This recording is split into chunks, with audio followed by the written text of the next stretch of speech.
بسم اللہ الرحمن الرحیم نحمدہ ونصلی علی رسولہ الکریم اما بعد باب الوضوء من القبلہ۔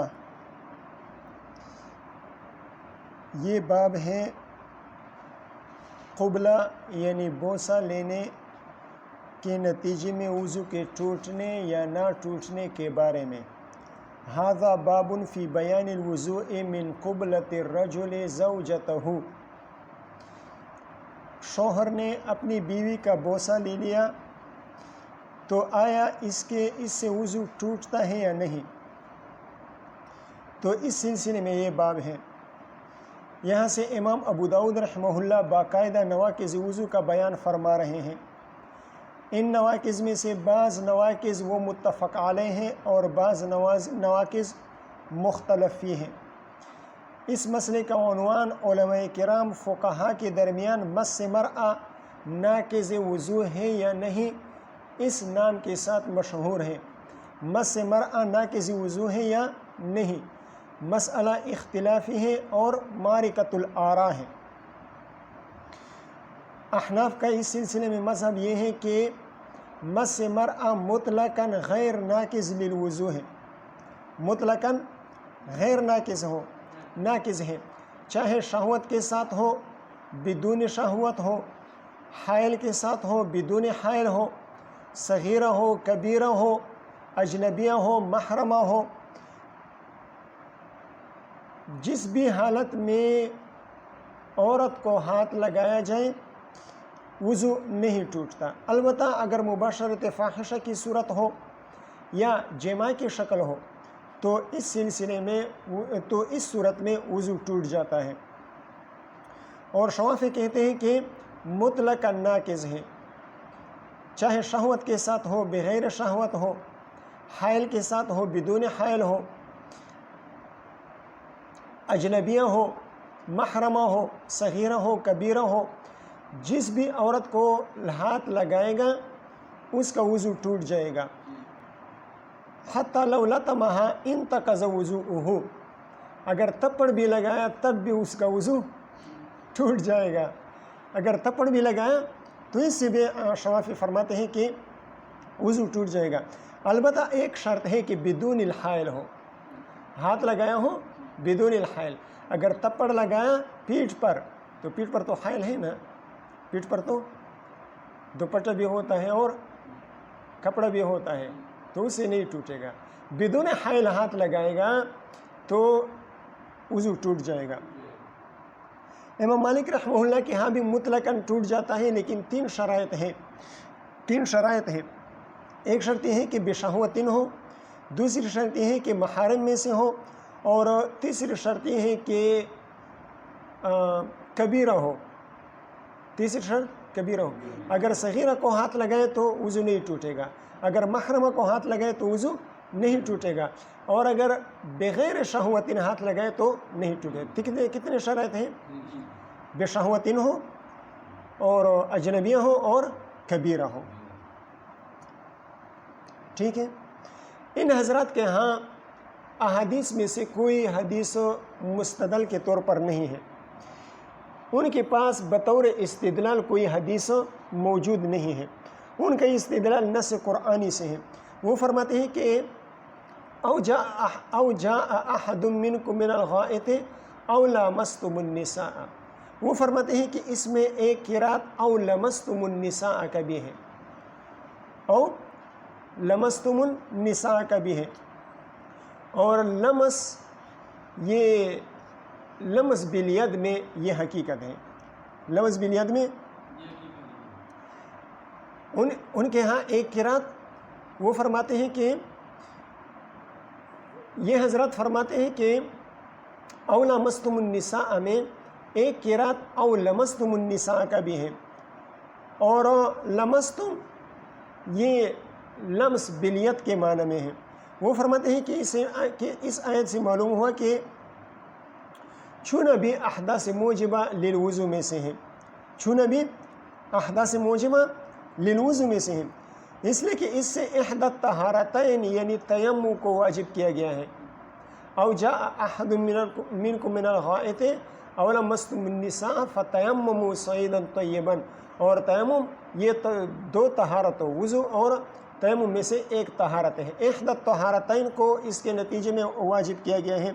تو احدی الطہارتین واجب ہوتا ہے، کیوں واجب ہوتا ہے؟ جیسا کہ پیشاب پاخانے کی صورت میں واجب ہوتا ہے، اسی طرح پیشاب اور پاخانے کے ساتھ ساتھ لمس کو بھی ذکر کیا گیا ہے، تو اس سے بھی طہارت جو ہے وہ ٹوٹ جائے گی۔ وہ کہتے ہیں کہ لمستم یہ لمس بالید میں حقیقت ہے، اور اس آیت میں یہ اپنے حقیقی معنی میں مستعمل ہے، لیکن احناف کی طرف سے اس کا جواب یہ ہے کہ یہاں پر مجاز مراد لینا ضروری ہے، مجاز مراد لینا ضروری ہے، اور وہ مجاز یہ ہے کہ لمستم یا لامستم اس سے مراد جمع ہو، اور اس مجاز یعنی جمع کو مراد لینے پر قرائن بھی موجود ہیں۔ مثال کے طور پر بخاری اور مسلم میں روایت آتی ہے، بخاری شریف کی ایک روایت ہے، حضرت عائشہ رضی اللہ تعالیٰ عنہ فرماتی ہیں کہ حضور صلی اللہ علیہ وسلم حجرہ مبارکہ میں تہجد پڑھا کرتے تھے، میں ان کے سامنے لیٹی ہوا کرتی تھی، اور میں نے پاؤں ان کے سامنے پھیلا رکھے ہوتے تھے۔ اذا سجد غمزنی فقبضت رجلی، جب وہ سجدہ کرتے تو مجھے ہاتھ لگا کر اشارہ فرما دیتے، فقبضت رجلی، تو میں پاؤں کو سمیٹ لیتی تھی۔ تو دیکھیں یہاں پر مس ہوا ہے، یہاں پر حضور صلی اللہ علیہ وسلم نے حضرت عائشہ کو رضی اللہ تعالیٰ عنہ کو ہاتھ لگایا ہے، تو یہاں پر یہ مس وضو کے لیے کیا ناقص بنتا، یہ نماز کے لیے بھی مانع نہ بنا۔ نماز کے دوران حضور صلی اللہ علیہ وسلم نے ہاتھ لگائے، تو وضو کے لیے تو ناقص نہ بنا، نماز سے بھی مانع نہ بنا، ٹھیک ہے۔ اسی طرح نسائی شریف میں ایک روایت آتی ہے، حضرت عائشہ رضی اللہ تعالیٰ عنہ فرماتی ہیں مسنی برجلہ۔ اسی طرح ایک اور روایت ہے، حضرت عائشہ رضی اللہ تعالیٰ عنہ فرماتی ہیں فقدت النبی صلی اللہ علیہ وسلم لیلۃً، میں نے ایک رات حضور صلی اللہ علیہ وسلم کو بستر پر موجود نہ پایا، تو میں ان کی تلاش میں نکلی، مسجد نبی میں وہ تہجد ادا فرما رہے تھے، تو میرے ہاتھ ان کے قدم پر پڑ گئے، میں مسجد میں گئی تو فوقعت یدی علی رجلیہ، میرے ہاتھ حضور صلی اللہ علیہ وسلم کے قدم مبارک پر پڑ گئے، وہما قائمتان، اور حضور صلی اللہ علیہ وسلم کے دونوں پیر وہ کھڑے تھے، وہو یقول اللہم انی اعوذ برضاک من سخطک وبمعافاتک من عقوبتک، یہ دعا وہ فرما رہے تھے، اللہم انی اعوذ بک برضاک من سخطک وبمعافاتک من عقوبتک۔ تو دیکھیں یہ مس نہیں ہے تو اور کیا ہے؟ یہاں پر حضور صلی اللہ علیہ وسلم نے مس فرمایا ہے، لیکن یہ مس ناقص للوضو بھی نہ بنا اور مانع عن الصلاۃ بھی نہ بنا۔ بات سمجھ میں آ گئی؟ اسی طرح حضرت ام سلمہ رضی اللہ تعالیٰ عنہ کی روایت ہے، وہ فرماتی ہے کان رسول اللہ صلی اللہ علیہ وسلم یقبل، حضور صلی اللہ علیہ وسلم تقبیل فرمایا کرتے تھے، بوسہ لیا کرتے تھے، ثم یخرج الی الصلاۃ، پھر وہ نماز کے لیے نکلتے تھے، ولا یحدث وضوءا، اور وضو کو نہیں بناتے تھے، ٹھیک ہے۔ تو ان ساری روایت سے یہ بات معلوم ہو گئی کہ مس مرآ ناقض للوضو نہیں ہے، تقبیل ناقض للوضو نہیں ہے۔ جب مس مرآ ناقض للوضو نہیں ہے تو تقبیل تو بطریقہ اولا ناقض للوضو نہیں ہوگا، کیوں؟ اس لیے کہ تقبیل تو مس کے مقابلے میں زیادہ ابلغ ہے، تقبیل تو مس کے مقابلے میں زیادہ ابلغ ہے۔ اور جہاں تک آیت قرآنی کا تعلق ہے، جن کو حضرات شوافی یا مالکیہ نے اپنے مستدل بنایا تھا، تو یہاں پر دیکھیں او لامستم النساء، اور لامستم یہ باب مفعلہ سے ہے، اور باب مفعلہ مشارکت کو چاہتا ہے، اور مشارکت جماع یا مباشرت فاحشہ میں ہو سکتا ہے، اس کے علاوہ مشارکت کی اور کوئی صورت نہیں ہے۔ اور اس آیت سے مقصود یہ بتلانا ہے کہ جس طرح تیمم نائب عن الوضو ہے، اسی طرح نائب عن الغسل بھی ہے، جس طرح تیمم نائب عن الوضو ہے، اسی طرح نائب عن الغسل بھی ہے. او جاء احد یہ حدث اصغر ہو گیا. او لامستم یہ حدث اکبر ہو گیا. اس آیت میں دو چیزوں کا بیان ہے نا. او جاء احد منکم من الغائط او لامستم النساء. تو او جاء احد منکم من الغائط یہ حدث اصغر کا بیان ہو گیا. او لامستم النساء یہ حدث اکبر کا بیان ہو گیا. اگر لامستم کو لمس کے معنی میں لیا جائے تو اگر لامستم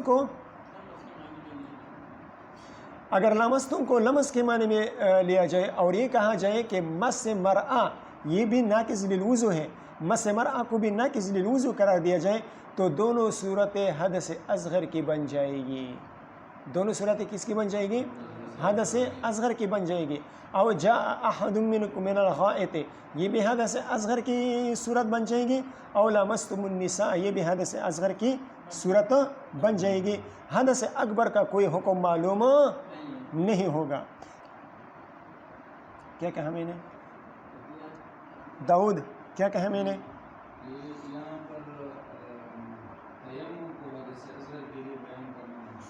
ہاں آ جاؤ جلدی آ جاؤ.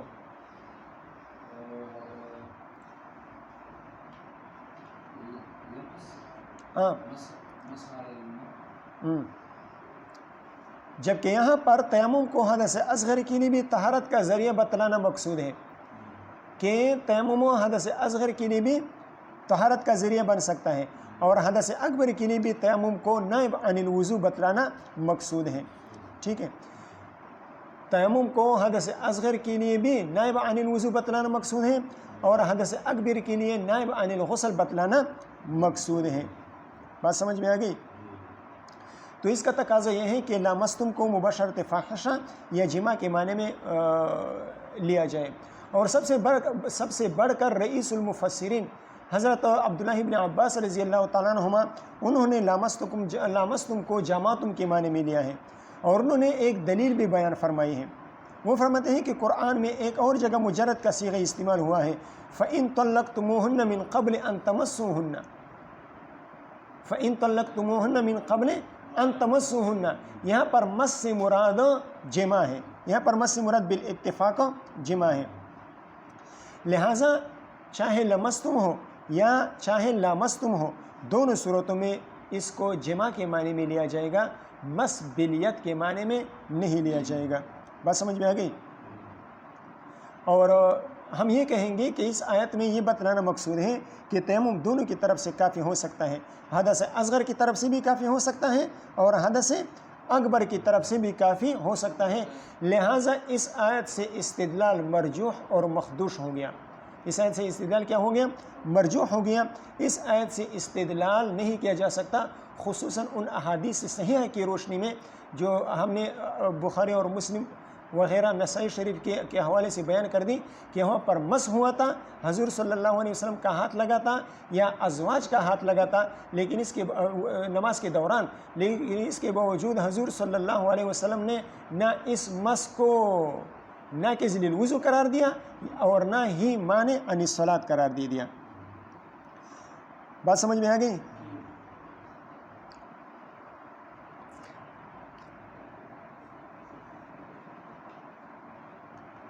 تو خلاصہ یہ کہ احناف نے جو یعنی اس آیت کو جس معنی پر محمول کیا ہے اس میں ایک زائد معنی کا بھی فائدہ حاصل ہو رہا ہے، ایک زائد معنی کا بھی فائدہ حاصل ہو رہا ہے.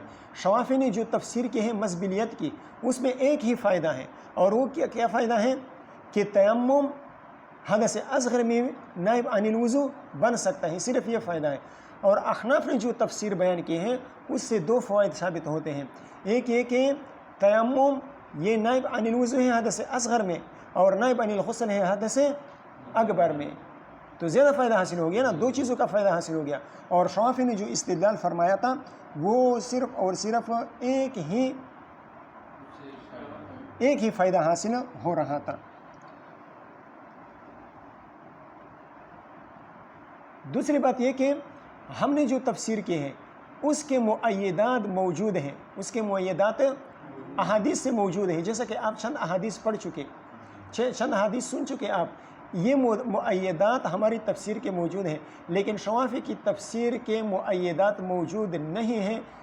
یہی وجہ ہے کہ شوافی نے جو حدیث الباب آ رہی ہیں جس سے صاف طور پر معلوم ہوتا ہے کہ مس مرأہ ناقض للوضو نہیں ہے، اس حدیث میں انہوں نے یا تو تاویلات کی ہیں یا اس کو ضعیف قرار دینے کی کوشش کی ہے۔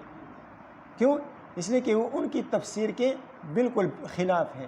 انہوں نے جو آیت کی تفسیر بیان کی ہے اس تفسیر کے بالکل خلاف ہے، تو وہ شوافی حضرات، مالکیہ حضرات کوشش کرتے ہیں کہ اس حدیث کو ضعیف قرار دے دیں یا اس حدیث میں تاویلات کر دیں۔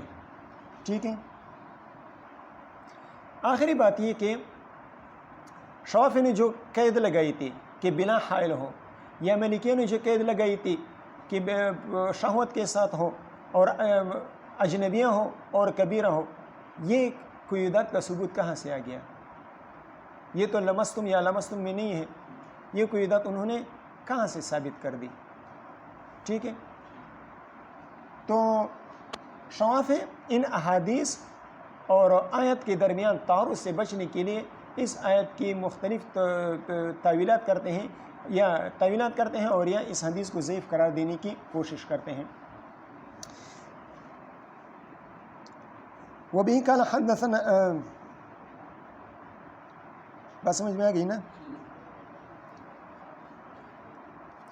بسند المتصل منا الى الامام ابي داود رحمه الله تعالى انه قال حدثنا محمد بن بشار قال حدثنا يحيى بن سعيد القطان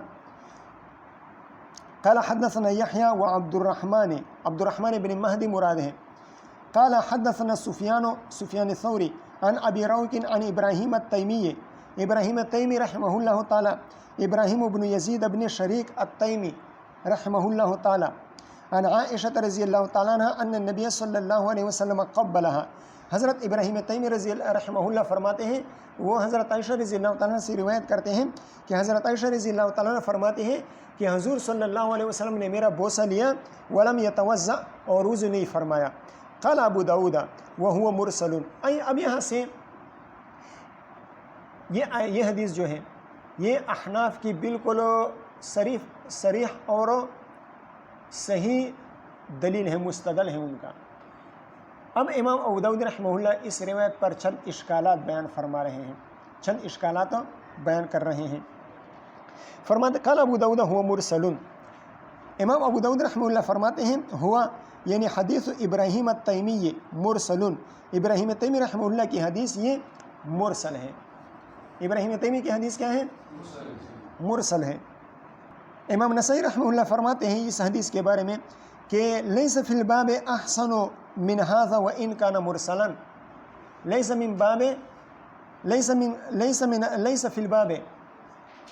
فی الباب احسن من هذا وان كان مرسلا۔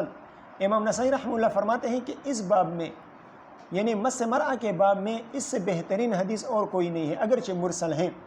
تو امام ابو داود رحمہ اللہ فرماتے ہیں کہ یہ حدیث مرسل ہے۔ کس طرح مرسل ہے؟ ابراہیم تیمی رحمہ اللہ کا سماع حضرت عائشہ رضی اللہ تعالیٰ سے ثابت نہیں ہے، اور ابراہیم تیمی رحمہ اللہ تعالیٰ براہ راست حضرت عائشہ رضی اللہ تعالیٰ سے روایت کرتے ہیں۔ اس کی وضاحت کی ہے وَإِبْرَاهِيمُ التَّيْمِيُّ لَمْ يَسْمَعْ مِنْ عَائِشَةَ شَيْئًا بِلَا وَاسِطَةٍ۔ ابراہیم تیمی رحمہ اللہ نے، ابراہیم بن یزید التیمی، انہوں نے حضرت عائشہ رضی اللہ تعالیٰ سے بلا واسطہ کوئی بھی حدیث نہیں سنی ہے، تو یہ کیا ہو گیا؟ مرسل ہو گیا، اور مرسل روایت وہ منقطع ہوتی ہے اور منقطع قابل استدلال نہیں ہوتی۔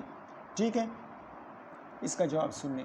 احناف کی طرف سے اس کا جواب یہ ہے کہ دیکھیں بھائی، ہر مرسل ساقط الاستدلال نہیں ہوتی، ہر مرسل ساقط الاستدلال نہیں ہوتی، بلکہ اس کا دار و مدار مرسل پر ہے۔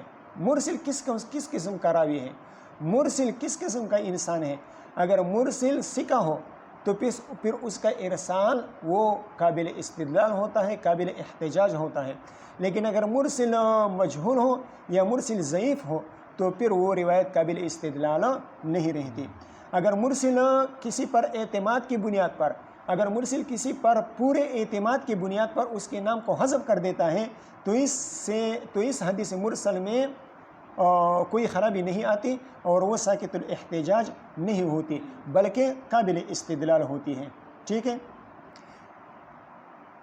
ایک بات تو یہ ہو گئی کہ ہر مرسل ساکت الاعتبار ساکت الاستدلال ساکت الاحتجاج نہیں ہوتی، بلکہ اس کا دار و مدار مرسل پر ہوتا ہے۔ اگر وہ سکہ ہو اور اپنے استاذ پر پورے اعتماد کی بنا پر اپنے استاذ کے نام کو حذف کر دیں، اپنے اس استاذ کے نام کو ساکت کر دیں، ذکر نہ کر دیں، تو اس سے اس مرسل روایت میں ضعف نہیں آتا۔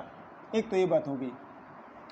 دوسری بات، امام دارقطنی رحمہ اللہ فرماتے ہیں کہ اس روایت کو معاویہ بن ہشام بھی روایت کرتے ہیں۔ امام دارقطنی رحمہ اللہ سند اس طرح بیان کرتے ہیں: معاویہ بن ہشام عن الثوری عن ابی روک عن ابراہیم التیمی عن ابیہ عن عائشہ رضی اللہ تعالیٰ عنہ وعنہم۔ کس طرح ہو گئی؟ معاویہ بن ہشام عن الثوری عن ابی روک عن ابراہیم التیمی عن ابیہ عن عائشہ۔ ٹھیک ہے، تو انقطاع کا اعتراض مرتفع ہوا یا نہیں؟ انقطاع کا اعتراض ختم ہو گیا، اس لیے کہ ابراہیم تیمی وہ اپنے والد محترم سے روایت کرتے ہیں، اور پھر ان کے والد محترم وہ حضرت عائشہ رضی اللہ تعالیٰ عنہ سے روایت کرتے ہیں۔ تو دارقطنی میں جو روایت ہے وہ مرسل نہیں بلکہ مسند ہے۔ بات سمجھ میں آئی؟ ابراہیم تیمی اپنے والد محترم سے روایت کرتے ہیں اور ان کے والد محترم حضرت عائشہ رضی اللہ تعالیٰ عنہ سے روایت کرتے ہیں۔ تو یہ طریق اس بات کا قرینہ ہے کہ یہ روایت مرسل اور منقطع نہیں ہے بلکہ مسند اور متصل ہے، مسند اور متصل ہے۔ لہٰذا ارسال کا جو اشکال تھا، انقطاع کا جو اشکال تھا امام ابو داؤد رحمہ اللہ کا، وہ اشکال کیا ہو گیا؟ رفع ہو گیا، ختم ہو گیا۔ ٹھیک ہے، بات سمجھ میں آ گئی؟ قال ابو داؤد هو مرسل، یعنی ابراہیم تیمی رحمہ اللہ کی جو روایت ہے وہ مرسل ہے۔ کس طرح مرسل ہے؟ وَإِبْرَاهِيمُ التَّيْمِيُّ لَمْ يَسْمَعْ مِنْ عَائِشَةَ رضی اللہ تعالیٰ عنہ شَيْئًا۔ ابراہیم تیمی وہ حضرت عائشہ رضی اللہ تعالیٰ عنہ سے بلا واسطہ کوئی بھی حدیث روایت نہیں کرتے۔ قال ابو داؤد وَكَذَا رَوَاهُ الْفِرْيَابِيُّ وَغَيْرُهُ، یعنی جس طرح یحییٰ بن سعید القطان اور عبد الرحمن بن مہدی انہوں نے سفیان ثوری سے اپنی سندوں کے ساتھ روایت کیا ہے مرسلاً، اسی طرح حضرت فریابی رحمہ اللہ نے اس حدیث کو مرسل بیان کیا ہے۔ اس روایت میں امام ابو داؤد رحمہ اللہ کے استاذ کتنے ہیں؟ دو ہیں، ایک ہے یحییٰ بن سعید قطان اور ایک ہے عبد الرحمن بن مہدی، اور وہ دونوں مرسلاً روایت کرتے ہیں۔ تو امام ابو داؤد رحمہ اللہ فرماتے ہیں کہ جس طرح یہ دو حضرات مرسلاً روایت کرتے ہیں، اسی طرح حضرت فریابی رحمہ اللہ نے اس روایت کو مرسل بیان کیا ہے۔ ٹھیک ہے، بات سمجھ میں آ گئی؟ چلو آگے پڑھ لو۔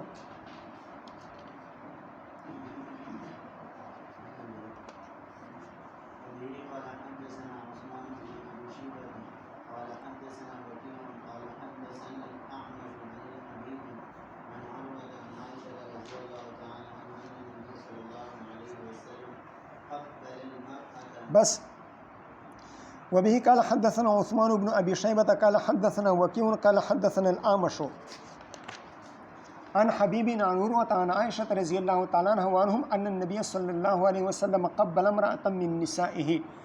حضرت عائشہ رضی اللہ تعالیٰ عنہ فرماتی ہیں کہ حضور صلی اللہ علیہ وسلم نے اپنے ازواج میں سے ایک زوجہ کا بوسہ لیا، ثم خرج الى الصلاة ولم يتوضأ قال عروة فقلت لها من هي الا انت، من هي الا انت، من استفہامیہ نفی کے معنی میں ہے، نہیں ہے وہ الا انتی مگر آپ ہیں، نہیں ہے وہ مگر آپ ہیں، نہیں ہے وہ الا انتی مگر آپ، یعنی ما کانت المقبلۃ الا انتی، ما کانت المقبلۃ الا انتی، جس بیوی کا بوسہ لیا گیا ہے وہ نہیں ہے مگر آپ ہیں۔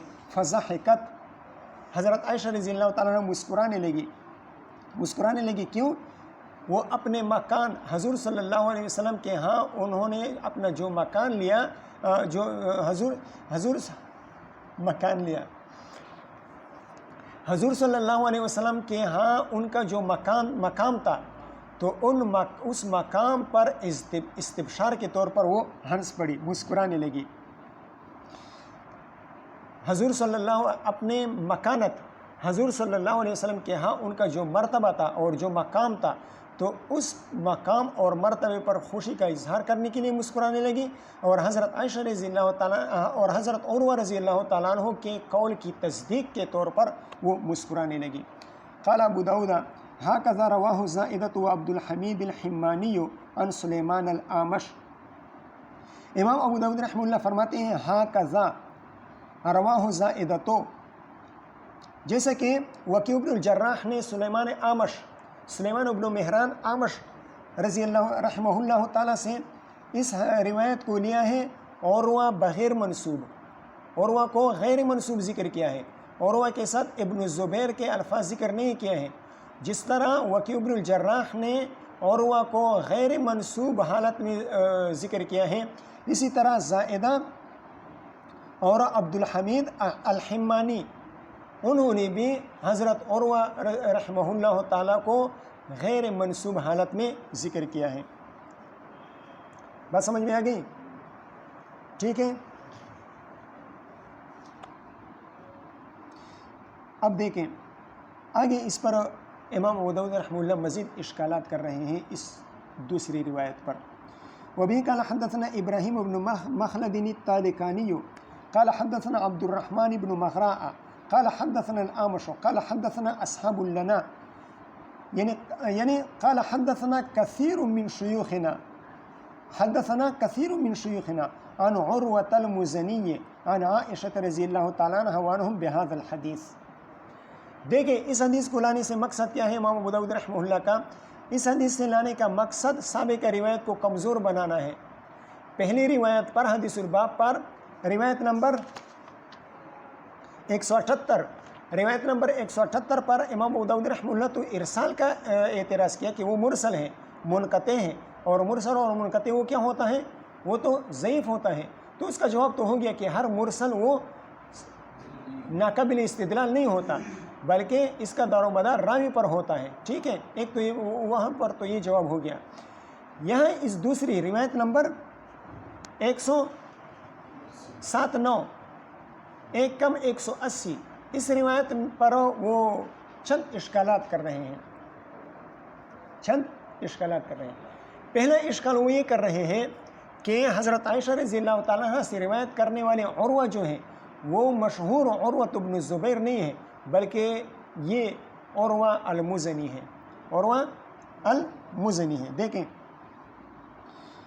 قال ابو داود قال یحیی بن سعید القطان لرجل احکی عنی ان هذین یعنی حدیث الأعمش هذا عن حبیب وحدیثه بهذا الاسناد في المستحاضة انها تتوضأ لكل صلاة قال یحیی احکی عنی انهما شبه لا شیء۔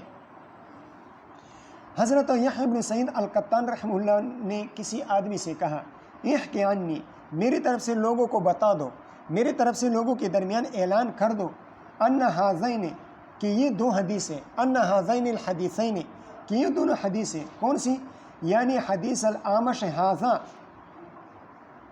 حضرت سلیمان بن مہران الأعمش کی یہ روایت 1:80 یہ روایت، عن حبیب و حدیثہ اور سلیمان بن مہران اعمش کی حدیث بہذا الاسناد اس سند کے ساتھ فی المستحاضة، مستحاضہ کی کئی صورتیں ہیں، کئی قسمیں ہیں، مستحاضہ کی کئی قسمیں ہیں۔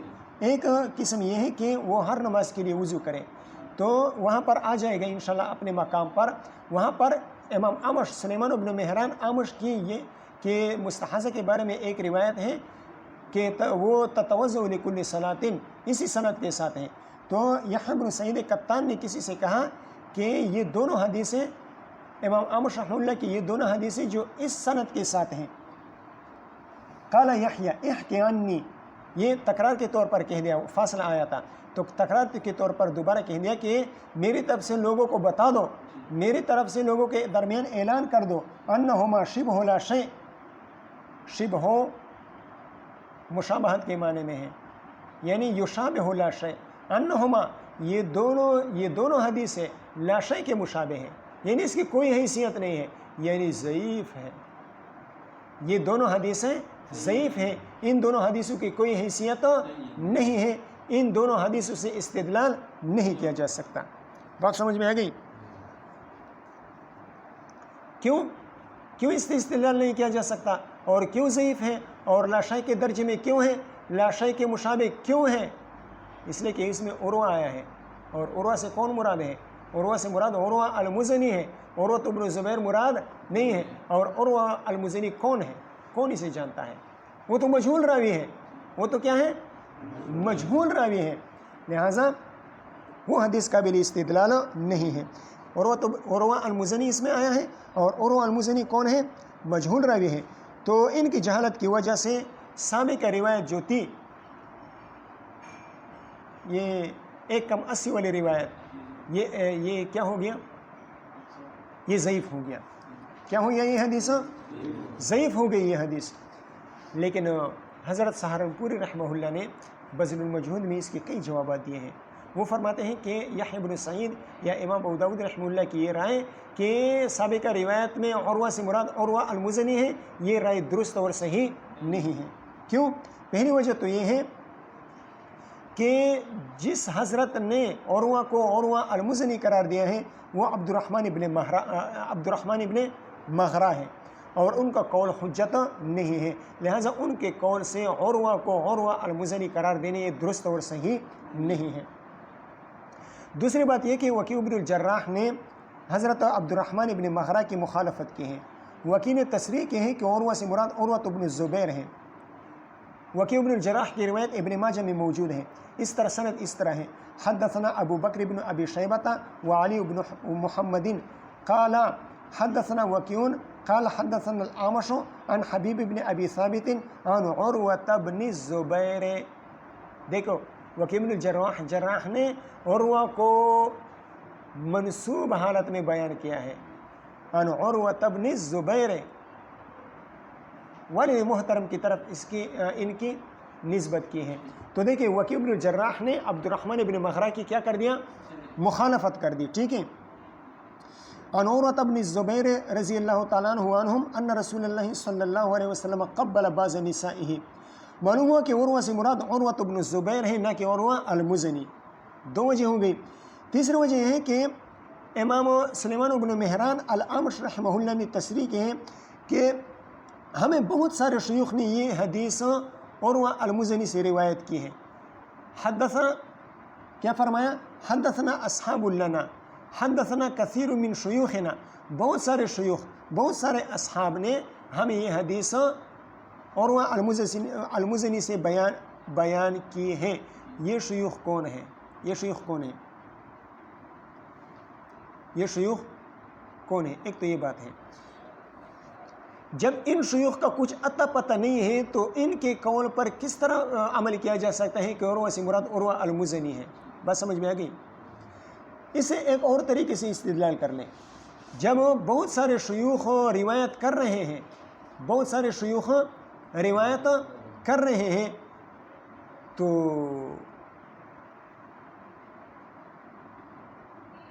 اگر عروہ سے مراد عروہ المزنی ہوتے، بہت سارے شیوخ روایت کر رہے ہیں، تو اگر عروہ سے مراد عروہ المزنی ہوتے تو وہ تو مجہول نہ ہوتے۔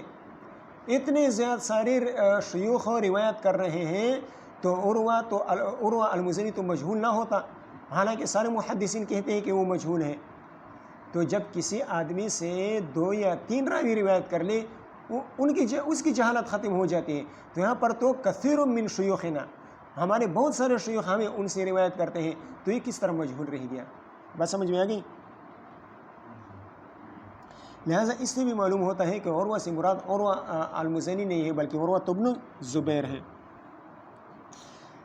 باقی حضرت جب عروہ بن زبیر مراد ہے تو عروہ کے ساتھ المزنی کی صفت کیوں بیان کی گئی ہے؟ تو اس کا جواب یہ ہے کہ یہ حضرت عبد الرحمن بن مغرہ کی غلطی ہے۔ عبد الرحمن بن مغرہ یہ قابل اعتماد آدمی نہیں ہے، خصوصاً جب وکیع بن الجراح اس کے مخالف آ جائے تو پھر تو بطریقہ اولا وہ قابل اعتماد نہیں ہوگا، ٹھیک ہے۔ وکیع بن الجراح نے ان کی مخالفت کی ہے۔ وکیع بن الجراح عروہ کو منسوب حالت میں اپنے والد محترم کی طرف منسوب کرتے ہیں، اور عبد الرحمن بن مغرہ وہ بغیر نسبت کے ان کو ذکر کرتے ہیں. تو ایک تو عبد الرحمن بن مغرہ قابل اعتماد نہیں ہے، دوسرا وکیع بن الجراح ان کے مخالف آیا ہے، لہٰذا وکیع بن الجراح جیسے سکھ آدمی کی بات کا اعتبار کیا جائے گا، عبد الرحمن بن مغرہ کی بات کا اعتبار نہیں کیا جائے گا. کتنی وجہ ہو گئی؟ 3-4 وجہ ہو گئی. چوتھی وجہ یہ ہے کہ محدثین کے ہاں یہ قاعدہ مشہور ہے کہ جب کسی راوی کو بغیر نسبت کی ذکر کیا جاتا ہے تو اس سے مراد معروف اور مشہور راوی مراد ہوتا ہے. جیسے کہ مثال کے طور پر عبداللہ کو ذکر کر دیا تو عبادلہ تو بہت زیادہ ہیں، تو اس عبداللہ سے کون مراد ہوگا؟ اس سے مراد حضرات محدثین فرماتے ہیں کہ ابن مسعود مراد ہوں گے، عبداللہ ابن مسعود. اسی طرح جب عروہ کو مطلقاً ذکر کیا جاتا ہے تو اس سے یار یہ مزنی کی طرف کس کا ذہن جاتا ہے؟ عروہ کو ذکر کر دیا جائے تو عروہ سے عروہ المزنی کی طرف ذہن کس کا جائے گا؟ اس کو تو کوئی جانتا بھی نہیں ہے، وہ تو مجہول راوی ہے، اس کو تو کوئی جانتا بھی نہیں. اور جس کو کوئی جانتا نہ ہو اس کی طرف ذہن جا سکتا ہے؟ اس کی طرف تو ذہن نہیں جا سکتا. تو جب بغیر نسبت کے کسی راوی کو ذکر کیا جاتا ہے تو اس سے مراد کون ہوتا ہے؟ اس سے مراد مشہور اور معروف راوی مراد ہوتا ہے. اور عروہ سے مشہور اور معروف عروہ بن الزبیر ہیں، عروہ المزنی کو کوئی نہیں جانتا. ٹھیک ہے. غیر منصوب حالت میں جب کسی راوی کو ذکر کیا جاتا ہے تو مجہول کی طرف ذہن نہیں جاتا بلکہ معروف کی طرف ذہن جاتا ہے. بات سمجھ میں آ گئی؟ 3 وجہ، 4 وجہ ہو گئی. 5ویں وجہ، اس روایت میں حضرت عروہ بن الزبیر رضی اللہ تعالیٰ فرماتے ہیں فَقُلْتُ لَهَا مَنْ هِيَ إِلَّا أَنْتِ مَنْ هِيَ إِلَّا أَنْتِ، وہ اور کوئی نہیں ہو سکتی، وہ آپ ہی ہو سکتی ہیں. جن کا حضور صلی اللہ علیہ وسلم نے بوسہ لیا تھا وہ آپ ہی ہو سکتی ہیں، کوئی اور نہیں ہو سکتی. تو اگر یہ عروہ المزنی ہوتے وہ تو اجنبی شخص ہیں. عروہ بن الزبیر وہ حضرت عائشہ رضی اللہ تعالیٰ کے بھانجے ہیں، حضرت عائشہ رضی اللہ تعالیٰ کی بہن حضرت اسماء ان کے بیٹے ہیں. تو وہ حضرت عائشہ رضی اللہ تعالیٰ کے بھانجے ہیں، اور بانجے اور خالہ کے درمیان بے تکلفی ہوتی ہے، ان کا آپس میں گپ شپ آپس میں لگاتے ہیں. تو اگر یہ عروہ المزنی ہوتے تو اجنبی شخص ہیں. اجنبی شخص کو کیا جرت ہو سکتی ہے کہ وہ حضرت عائشہ رضی اللہ تعالیٰ کے ساتھ اس قسم کی بات کر لیں؟ تو اس قسم کی بات کرنے کی جرت وہی شخص کر سکتا ہے جو خاندان کا آدمی ہو، جو اپنا آدمی ہو، جو قریبی انسان ہو، وہ اس طرح کی بات کر سکتا ہے. کوئی اور اجنبی اس طرح کی بے تکلفی والی بات نہیں کر سکتا. اور دوسری بات یہ کہ فضاحکت، حضرت عائشہ رضی اللہ تعالیٰ اس بات سے محظوظ ہو گئی. حضرت عائشہ رضی اللہ تعالیٰ نے اس بات سے ان کو یعنی خوشی ہو گئی اس بات سے. تو اگر اجنبی شخص عروہ المزنی وہ تو اجنبی شخص ہے، اگر وہ اس طرح کی بات کہتے، پہلے تو حضرت عائشہ رضی اللہ تعالیٰ اس پر ہنستی نہ، مسکراتی نہ، اور بلکہ الٹا عروہ المزنی کو ڈانٹ لیتے کہ تم کون ہوتے ہیں کہ مجھ سے اس قسم کی باتیں کرتے ہو. بات سمجھ میں آ گئی؟ ٹھیک ہے نا. تو اس سے بھی معلوم ہوتا ہے، اس سوال اور جواب سے بھی من ہی الا انتی فضاحکت، اس سے بھی معلوم ہوتا ہے کہ کوئی خاندان کا آدمی ہو سکتا ہے، باہر کا کوئی آدمی نہیں ہو سکتا. اور خاندان کا آدمی عروہ بن الزبیر ہے، عروہ المزنی نہیں ہے. چھٹی اور آخری بات، چھٹی یہ وجہ سمجھ میں آ گیا. چھٹی بات یہ ہے کہ اس روایت کو مسند امام احمد رحمہ اللہ نے مسند احمد میں اور امام دارقطنی نے سنن دارقطنی میں روایت کیا ہے، اپنی اپنی سندوں کے ساتھ روایت کیا ہے. اور وہ روایتیں اس بات پر دلالت کر رہی ہیں کہ عروہ سے عروہ بن الزبیر مراد ہے، نہ کہ عروہ المزنی. اسی طرح ابن ماجہ میں بھی آیا ہے، عروہ کو منسوب ذکر کیا گیا ہے. عروہ کو کیا ذکر کیا گیا ہے؟ منسوب ذکر کیا گیا ہے. بلکہ بعض جگہ تو عروہ بن اسماء کے الفاظ آئے ہیں، بعض جگہ عروہ بن اسماء کے الفاظ آئے ہیں، اور بعض جگہ عروہ بن الزبیر آئے ہیں. 7ویں وجہ، عروہ سے مراد عروہ المزنی نہیں ہے بلکہ عروہ سے مراد عروہ بن الزبیر ہیں. 7ویں وجہ یہ ہے کہ سلیمان بن مہران الاعمش اگرچہ بسط خود سکہ ہیں لیکن اس سند میں وہ مجہول شیوخ سے روایت کر رہے ہیں. قال حدثنا الاعمش قال حدثنا اصحاب لنا. تو سلیمان بن مہران اگرچہ خود بسات خود وہ اعلیٰ درجے کسی کا راوی ہے، لیکن اس سند میں وہ مجہول شیوخ سے روایت کریں. پتہ نہیں وہ اصحاب لنا کون ہے، وہ اصحاب لنا ان کے جو اساتذہ ہیں وہ کون اساتذہ ہیں. بات سمجھ میں آ گئی؟ لہٰذا ان نامعلوم شیوخ کے قول پر کہ عروہ سے مراد عروہ المزنی ہے، ان نامعلوم شیوخ کے قول پر اعتماد نہیں کیا جا سکتا. تو حضرت سہارنپوری رحمہ اللہ نے ان 7 وجوہات کو بیان فرمایا ہے، اور ان 7 وجوہات سے معلوم ہوتا ہے کہ عروہ سے مراد عروہ المزنی نہیں ہے، بلکہ عروہ سے مراد عروہ بن زبیر ہے. جیسے کہ دارقطنی، مسند احمد اور ابن ماجہ کے حوالے سے بھی یہ بیان ہو گئی. ان تینوں کتابوں میں عروہ کو منسوب ذکر کیا گیا ہے، ایک میں اسماء اور 2 میں ابن زبیر. ایک میں ماں کی طرف نسبت ہے عروہ بن اسماء، اور 2 میں باپ کی طرف نسبت ہے عروہ بن زبیر. یہی روایت ہے، ٹھیک ہے، یہی روایت ہے. یہاں پر تو عن عروہ عن عائشہ ہے نا، بغیر نسبت کے، لیکن ان 3 کتابوں میں نسبت کے ساتھ ذکر کی گئی ہے. یہی حدیث ذکر کی گئی ہے. کون سی یہی حدیث؟ یہ آیت نمبر 179 والی 179، یہی حدیث ذکر کی گئی ہے. تو وہاں پر منسوب، تو ان 3 کتابوں کی روایت اس بات پر دلالت کرتی ہے کہ یہاں پر بھی عروہ سے مراد عروہ بن زبیر ہوں گے. ٹھیک ہے. اب دیکھیں، ایک تو یہ بات ہو گئی. یحییٰ بن سعید قطان کہتے ہیں کہ میری طرف سے بیان کر دو کہ یہ حدیث، اور آگے آ رہی ہے مستحاضہ والی حدیث، یہ دونوں حدیثیں شبہ لا شیء ہیں، یعنی لا شیء کے درجے میں ہیں، یعنی ضعیف ہیں. ایک تو یہ بات انہوں نے کہہ دی. اور یہ بات انہوں نے کیوں کہہ دی کہ عروہ سے مراد عروہ المزنی ہے اور وہ مجہول راوی ہے؟ تو اس کے جوابات ہو گئے. دوسری بات وہ بیان فرما رہے ہیں. دوسری بات، قال ابو داؤد وروی عن الثوری قال، حضرت سفیان ثوری رحمہ اللہ سے روایت کیا گیا ہے، وہ فرماتے ہیں ما حدثنا حبیب الا عن عروہ المزنی. حضرت حبیب بن مغرا رحمہ اللہ نے حضرت حبیب بن ابی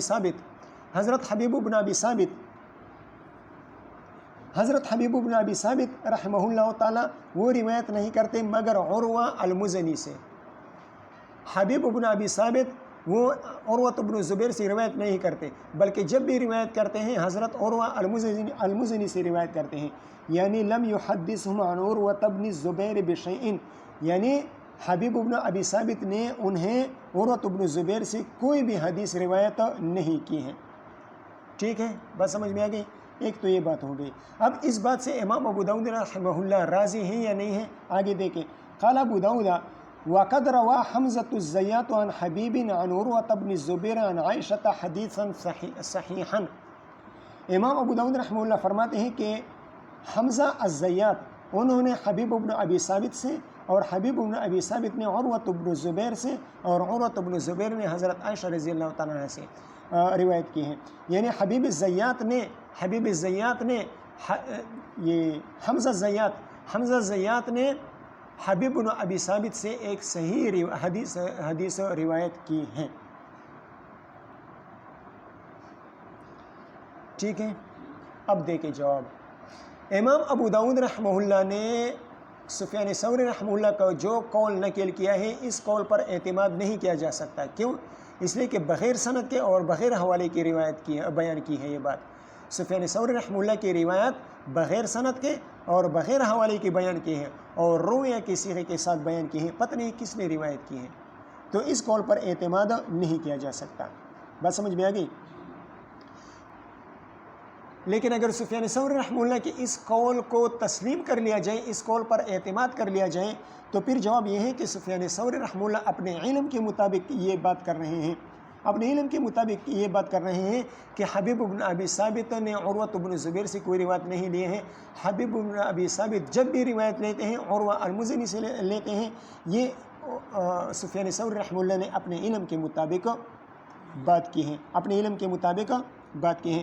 لیکن امام ابو داؤد رحمہ اللہ نے سفیان ثوری رحمہ اللہ کی اس بات کو نقل تو فرما دیا، لیکن خود اس سفیان ثوری رحمہ اللہ کی اس بات سے وہ راضی نہیں ہے. یہی وجہ ہے کہ بعد میں یہ بھی بیان کر دیا. قال ابو داؤد وقد روى حمزة الزیات، اس بات کو بیان کر دیا. اس سے معلوم ہوتا ہے کہ وہ سفیان ثوری رحمہ اللہ کی بات پر راضی نہیں ہے. کیوں؟ سفیان ثوری رحمہ اللہ کی بات کو کلمہ تمریز کے ساتھ، رویہ کے ساتھ بیان کیا ہے، اور حمزہ الزیات کی بات کلمہ تحقیق کے ساتھ وقد روى کلمہ تحقیق کے ساتھ بیان کیا ہے. تو اس سے معلوم ہوتا ہے کہ امام ابو داؤد رحمہ اللہ سابقہ یہ سفیان ثوری رحمہ اللہ کی رائے سے راضی نہیں ہے. ایک تو یہ کہہ دیں آپ. دوسرا آپ یہ کہہ دیں کہ وقد روى حمزة الزیات، یہاں سے امام ابو داؤد رحمہ اللہ سفیان ثوری کی رحمہ اللہ کی بات کا جواب کر رہے ہیں کہ سفیان ثوری رحمہ اللہ تو یہ کہتے ہیں کہ حبیب بن ابی ثابت نے عروہ بن زبیر سے کوئی روایت نہیں لی ہے، بلکہ جو بھی روایت لی ہے وہ عروہ المزنی سے لی ہے. یہ بات صحیح اور درست نہیں ہے. کیوں؟ اس لیے کہ ترمذی شریف کتاب الدعوات میں ایک روایت آئی ہے جو حبیب بن ابی ثابت وہ عروہ بن زبیر سے روایت کرتے ہیں. لہٰذا یہ کوئی قاعدہ کلیہ نہیں ہے کہ حبیب بن ابی ثابت جب بھی روایت کریں گے وہ عروہ المزنی سے روایت کریں گے، حبیب بن ابی ثابت جب بھی روایت کریں گے وہ عروہ بن زبیر کے علاوہ سے عروہ سے روایت کریں گے. یہ قاعدہ کلیہ یہ کوئی قاعدہ کلیہ نہیں ہے، بلکہ ہو سکتا ہے حبیب بن ابی ثابت عروہ بن زبیر اور عروہ المزنی دونوں کے شاگرد ہوں. ٹھیک ہے، یہ قاعدہ کوئی قاعدہ کلیہ نہیں ہے کہ حبیب بن ابی ثابت کی سند میں جہاں بھی عروہ کا نام آئے گا اور اس سے مراد عروہ المزنی ہوگا. یہ کوئی قاعدہ کلیہ نہیں ہے. جیسے کہ ترمذی کتاب الدعوات یہ حمزہ الزیات کی جو روایت کا حوالہ دے رہے ہیں یہ ترمذی شریف کتاب الدعوات میں ہے. ترمذی شریف کی کتاب الدعوات میں یہ حدیث موجود ہے. تو امام ابو داؤد رحمہ اللہ نے جو یہ فرمایا تھا کہ یہ دونوں روایتیں، یعنی روایت نمبر وہ تو استحاضہ والا تو چھوڑ دیں، یہ روایت جو ہے آیت نمبر 179 یہ شبہ لاشے ہے، یعنی لاشے کے درجے میں ہے، لاشے کی مشابہ ہے. اس کی دو وجوہات تھی. ایک تو وجہ وہاں پر بیان ہو گئی کہ عروہ المزنی یہ مجہول راوی ہے، اور دوسرا یہ کہ یہی وجہ ہے دوسرا سفیان ثوری رحمہ اللہ کے قول والی کہ حبیب بن ابی ثابت وہ عروہ بن زبیر سے کوئی روایت نہیں لیتے ہیں. ٹھیک ہے، تو یہ دو وجوہات ہیں. ان دو وجوہات کی بنا پر یحییٰ بن سعید القطان رحمہ اللہ نے اس روایت کو لا شیء کے مشابہ قرار دیا تھا.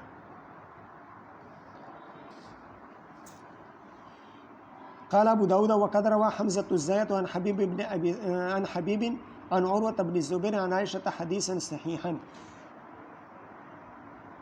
امام ابو داود رحمہ اللہ تو فرماتے ہیں کہ حبیب بن ابی ثابت نے عروہ بن الزبیر سے ایک روایت لی ہے، لیکن مولانا خلیل احمد سہارنپوری رحمہ اللہ بذل المجہود میں فرماتے ہیں کہ 4 روایتیں لی ہیں. کتنی روایتیں لی ہیں؟ 4 روایت لی ہیں. ایک تو یہی تکبیر والی روایت ہے آیت نمبر 179، ایک تو یہ روایت ہے. یہ روایت ترمذی شریف میں بھی آیا ہے. یہاں پر تو عروہ غیر منسوب حالت میں ذکر کیا گیا ہے، لیکن ابن ماجہ دارقطنی اور مصنف ابن ابی شیبہ اور اسی طرح مسند احمد اس میں منسوب حالت میں عروہ کو ذکر کیا گیا ہے. تو ان تمام کتابوں میں یہ روایت آئی ہے، اور ابو داؤد کے علاوہ باقی کتابوں میں یہ روایت منسوب عروہ بن زبیر یا عروہ بن اسماء اس طرح نسبت کے ساتھ بیان کی گئی ہے. تو ایک تو یہ تکمیل والی روایت ہو گئی. دوسری روایت ترمذی شریف میں ہے. امام ترمذی رحمہ اللہ اپنی سند سے روایت کرتے ہیں عن حمزة الزیات عن حبیب بن ابی ثابت عن عروة عن عائشة رضی اللہ تعالی عنہ وعنہم قالت کان رسول اللہ صلی اللہ علیہ وسلم یقول اللہم عافنی فی جسدی. یہ ترمذی کی روایت جو میں نے دوسرے نمبر پر بیان کی، یہ ترمذی کی روایت، اس کا حوالہ دیا ہے یہاں پر امام ابو داؤد رحمہ اللہ نے وقد روى حمزة الزیات عن حبیب الی آخرہ کے ساتھ. ٹھیک ہے. تیسری روایت ابو داؤد میں ہے. امام ابو داؤد رحمہ اللہ اپنی سند کے ساتھ بیان کرتے ہیں عن الاعمش عن حبیب بن ابی ثابت عن عروة عن عائشہ. یہ روایت استحاضہ کے بارے میں ہے، جس کے بارے میں یحییٰ بن سعید قطان رحمہ اللہ نے فرمایا کہ شبہ لا شیء وہ روایت ہے، استحاضہ کے بارے میں ہے. فاطمہ بنت ابی حبیش فاطمہ بنت ابی حبیش رضی اللہ تعالیٰ عنہ کا واقعہ اس میں بیان کیا گیا ہے. ٹھیک ہے. تو 3-4 روایتیں وہ حضرت حبیب بن ابی ثابت حضرت عروہ بن زبیر سے 3-4 روایتیں لیتے ہیں، ایک روایت نہیں ہے بلکہ 3-4 روایتیں وہ لیتے ہیں۔ بہرحال احناف کا اس پر جزم ہے کہ عروہ سے مراد یہاں پر عروہ المزنی نہیں ہے بلکہ عروہ بن زبیر ہے۔ ٹھیک ہے، قرائن تو معلوم ہو گئے نا۔ پہلا قرین یہ ہے کہ ابن ماجہ میں یہ روایت آئی ہے اور وہاں پر عروہ مطلق نہیں ہے بلکہ منصوب حالت میں ذکر کیا گیا ہے، عروہ بن زبیر۔ دوسرا قرین یہ ہے کہ یہی روایت مسند احمد اور دارقطنی میں بھی آئی ہے، یہی روایت مسند احمد اور دارقطنی میں بھی موجود ہے، اور مسند احمد اور دارقطنی میں ایک جگہ عروہ بن زبیر ہے اور دوسری جگہ عروہ بن اسماء ہے، اور عروہ بن زبیر اور عروہ بن اسماء یہ تو الگ الگ ہستیاں ہیں نا، یہ تو الگ الگ ہستیاں ہیں۔ بنارس خان اس کو دیکھو جی، کتنی زیادہ تقریر ہو گئی، اور اب بھی یہ حضرت فرما رہے ہیں کہ یہ دونوں الگ الگ ہستیاں ہیں، الگ الگ ہستیاں ہیں۔ عروہ بن زبیر اور عروہ بن اسماء یہ جدا جدا شخصیتیں ہیں، ایک ہی شخصیت ہے، ایک ہی شخصیت ہے۔ عروہ بن زبیر والد محترم کی طرف نسبت ہے اور عروہ بن اسماء والدہ محترمہ کی طرف نسبت ہے۔ ٹھیک ہے، تو بہت سارے قرائن ہیں جس سے معلوم، بہت سارے قرائن ہیں جس کی روشنی میں احناف نے اس بات پر جزم فرمایا ہے کہ عروہ سے مراد کون ہے؟ عروہ بن زبیر نہیں، عروہ بن زبیر۔ عروہ بن زبیر یہ تو پشتو ہے، عروہ بن زبیر ہے، عروہ المزنی مراد نہیں ہے۔ بس کریں۔